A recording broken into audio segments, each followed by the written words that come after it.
Sagittarius, Sun, Moon, Rising. Tingnan natin yung love life ninyo ngayong August 2026. This is a general reading, so pwede kayong makarelate, pwedeng hindi.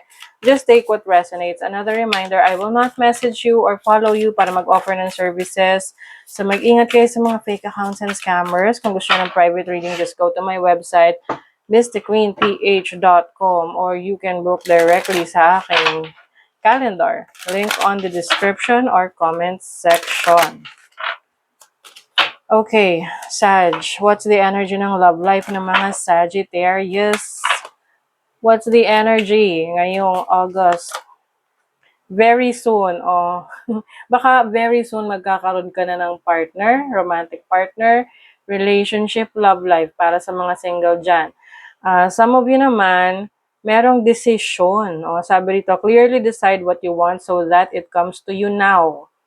Pagdating sa relationship, ano ba talagang gusto mong gawin ng partner mo kung meron kang partner, no? O kung single ka, ano ba talagang gusto mong nahanap mo sa isang karelasyon? So this is about getting what you want in a relationship. Kasi kailangan muna, alam mo kung ano yung gusto mo. Kasi pag hindi mo alam kung ano yung gusto mo sa relationship, kahit ano na lang, di ba? Di ba sabi nga, if you don't stand up for, ano ba yun? If you don't stand up for nothing, you will fall for anything. Tama ba? Kung wala kang pinaninindigan na kahit na ano, madadala ka lagi sa kahit na kanino. Diba? Ano natin? For Sagittarius, this is the overall energy, the challenge, opportunity, and then where is this relationship going kung kayo ay in a relationship. Ano yung feelings ng person mo sa'yo? Ayan, kuha pa tayo ng isa. Kung naka-resonate kayo, mag-comment kayo dyan, ha? Ayan, feelings ng person. So, let's see. Ano yung overall energy, Sag? Okay. The Devil. So, you may be dealing with a Capricorn or maaring maraming expectations sa relationship. Like, someone wants na, parang maging in control ng relasyon nila.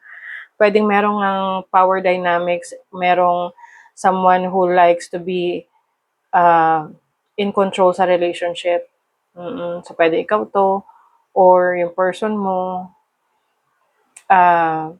So, as an overall energy as well, pwede ring may pagka-toxic yung connection ng relationship nyo. Ano yung challenge? 7 of Cups. Okay, the challenge is hindi ka sure. Hindi ka sure sa person mo. Or hindi ka na sure sa relationship. Kasi sabi rito, clearly decide what you want so that it comes to you now. Do you really want this person sa buhay mo? 'Di ba?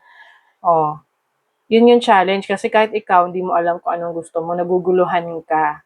Pwede yung iba sa inyo, you're in a people-pleasing era in your life pagdating sa pakikipagrelasyon. So you should know what you really want. Tsaka don't settle for anything less. 'Di ba? Your opportunity, you have the opportunity na umalis sa sitwasyon na yan. And look for a relationship na talagang dadalhin ka sa tagumpay, sa success.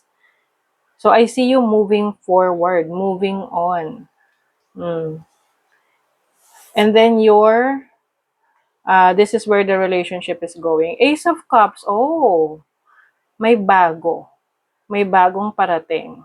I think ito yung opportunity mo na naghahanap ka ng taong magbibigay sa'yo nung feeling na yon na gusto mong maramdaman sa isang relationship. So kung toxic yung person mo, aalis ka dyan at hahanap ka ng taong magbibigay sa'yo nung pagmamahal na gusto mo. So tingnan natin feelings ng person mo. Aray ko po. Ayun na nga ba 10 of Swords, sinaktan. Pwedeng part ng nabubulol ako. Part yan ng katoksikan ng person mo, ng relationship ninyo, ng power dynamics nyo. So you feel like this is the end. Ayaw mo na, hindi, like, nope. Diba? And as feelings ng person mo, I think hindi ka rin niya kayang protektahan. Puwedeng siya rin mismo yung problema. Siya yung pinanggagalingan ng problema mo.